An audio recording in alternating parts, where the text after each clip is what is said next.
Alright, so I'm going to make a little off-the-cuff tutorial for using Shotcut because Vade wants one and maybe it'll help other people. So when you open Shotcut, you will see this screen. You want to set your project folder to wherever you want to save it.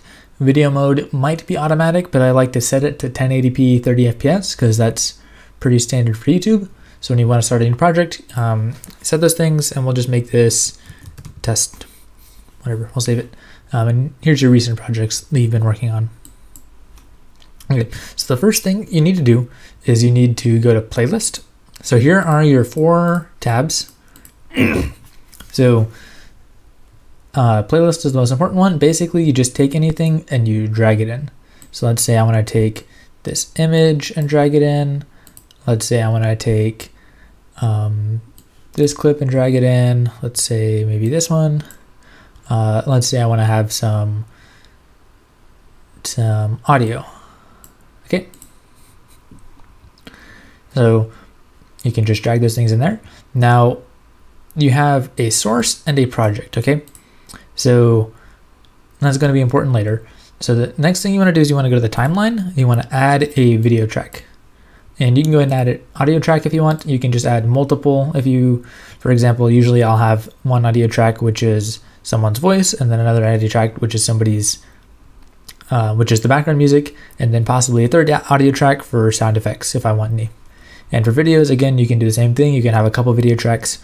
For example, for example, let's show this. Let's have the lilac bug. So what I did right now is I just dragged the entire clip in here. And I can just set on the timeline where I want. And so now if you listen to it, there's going to be audio, which I don't really want to hear because it's probably going to be too loud. No, never mind. My mic is plugged in. You can't hear any audio right now. So yeah, sorry guys, you're not going to be able to hear audio, but you can see there's the waveform right here, right? So what I can do, I can go to filters and you can add a ton of filters. One important filter you might want to use is mute or gain volume to adjust the volume. So you can use mute, that will remove the audio.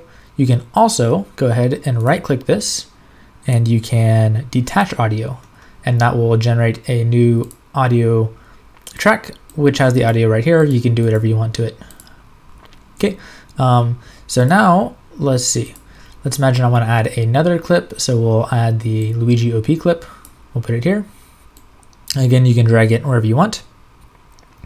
It'll auto snap. If you want to turn the auto snap off, you can click this button here. What are some more tricks? Oh, so imagine that this was really long, and yeah, so let's imagine that I want to stick the clip in here. I want just a few seconds of this, right? So if I just drag it here, what have we done? We've erased half this clip. Okay, so I'm just going to Control Z. So that's not what you want to do. So what I typically do is you can double click it, and then what you see here is now the source. It's not the project, it's the source. And so you can drag these 2 lines and it will take a certain clip of the source. So for example, right here, if I click and drag, I'm only going to take just a little bit, see, this much. And then from here, if I want, I can click on the sides to increase or decrease the amount that's showing. And I can use that to help match my timing. So that's how you can use the source viewer. Let's see, another cool trick is right at the top left, there's this thing, which is like a fade in and out.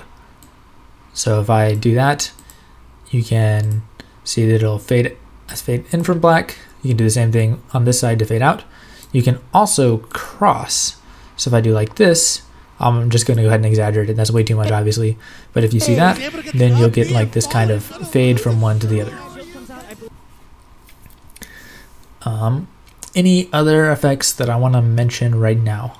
Oh yes, okay. So what you're doing when you click and drag here is what you are overwriting, okay? So if I take this clip and if I just pop it in right here, that's not my project, here's the source. If I just take it right here, I'm gonna overwrite. See, I'm just gonna take some portion and I'm gonna remove it and replace it with this. I'm gonna Control Z real fast. Instead, if I use this button here, which is not this button, I can copy it and paste it. So I'm not sure if you can copy here or if you need to, maybe you can. No, I think you need to. So for example, I could copy this thing I could copy it, Control C, or you could use this, or probably right click copy. And now let's imagine if I put it right here, what it will do is it will add some tracks. Okay, so see how that shifted everything down? Instead, if I used overwrite, it will just simply replace, okay? Same thing for lift and remove. So this one is left, you can also right click. So if you remove it, it'll shift everything to the left. I just Control Z. If you lift it, it'll just keep everything in the same place. So this is useful as a workaround in case you want to shift tracks around, because it's kind of annoying. Like suddenly, let's imagine that you have this big giant space right here, okay? So that's not good. How should I remove this space, right? Because okay, I could drag this, but then I need to drag this, and I've got like a whole string of clips that's not very efficient. So as far as I can tell, the most efficient way to do this is, let's say that I'll take some source file. So here's a source. I'll take like a little tiny segment and I'll just stick it in here, okay? Then I will stretch it to fill the space. And then I can remove, and bam, it shows everything down. Same thing if you want to add some space, you can paste something in there. And let's say you just paste a whole bunch, and then you can lift to leave these blank spaces. So there's one more thing I want to cover right now. Two more things actually, maybe three. Okay, we'll see how long it takes. So properties, with this one, you can adjust the speed something plays back, so make it go halftime. And if you include a, let's go ahead and throw in an arrow. Oop. So there I overwrote, that's kind of bad. So if I wanted to be more precise, I would have probably added a video track, put my arrow here, and adjusted it to speed and put it down. That's what I find works the best for my workflow. But anyway, it doesn't really matter. This is just kind of a test clip. So for the arrow, there's this thing called image sequence. So if you have exported anything to a PNG sequence, if you click this, it will stitch it together. So I don't know if I've got a good image sequence I can come up with right now, but just take my word. Like if you have anything that's saved like arrow.001, arrow.002, arrow.003, and you've got like a bunch of those in a folder, you just need to drag the first one in, click image sequence, and it'll play all of them at 30 frames per second or whatever you specify. Okay, anything else? If you want to make two things appear, so for example, if I want to make this arrow appear on top, oh, I just crashed. That's probably because I'm trying to record at the same time. Please bear with me, 1 second. Okay, and you see it auto crashed, but it saved a autosave file, so I'm gonna take that. Okay, great. I've got autosaved basically right up until where I crashed. So I was bad and didn't save, but it didn't even make a difference.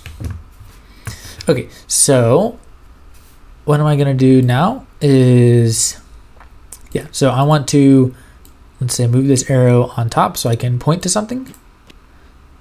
Okay, right like that. And you can see, because the arrow has transparent on the background, it'll just straight up point.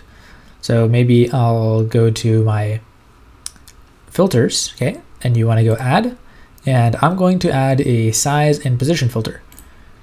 You have like all sorts of filters, you can do whatever you want. And with this size and position filter, I'm just going to make the arrow smaller and move it around, and just maybe like that, right? In fact, here's kind of more advanced thing you can do, but if you hit this, involves the keyframes. So if you go to the keyframes, it opens this tab. You've got the timeline and keyframe tab right here. So on the keyframe tab, you can even specify time that something wants to happen. So for example, maybe I want it to start here, and maybe at this point in time, I want it to move here. Actually, maybe I want it to, yeah, that's good. So then if you watch what happens is that it'll start and it'll shift over like that, according, just like the keyframe timeline. So yeah, you can play with all sorts of filters. One very useful filter is the text filter. So let's imagine that I want to have Well, okay, so just use the text filter. We can just add it. Bam. I favorited it. It doesn't start favorited. You might want to do that. You can adjust the font. You can make the background. You can make it like a black background, for example. Whatever you want to write. You can change the font size, maybe to like 50.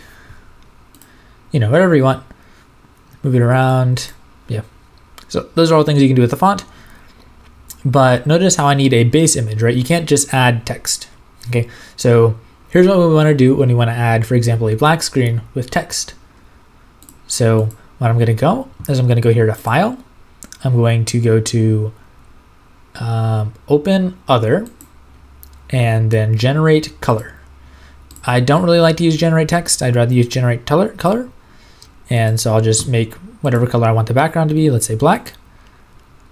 And this will make a gigantic black source image, okay? So what you don't want to do is you don't want to do this. Because you see how that just added like 6 minutes of empty black space to my my frame? You don't want to do that.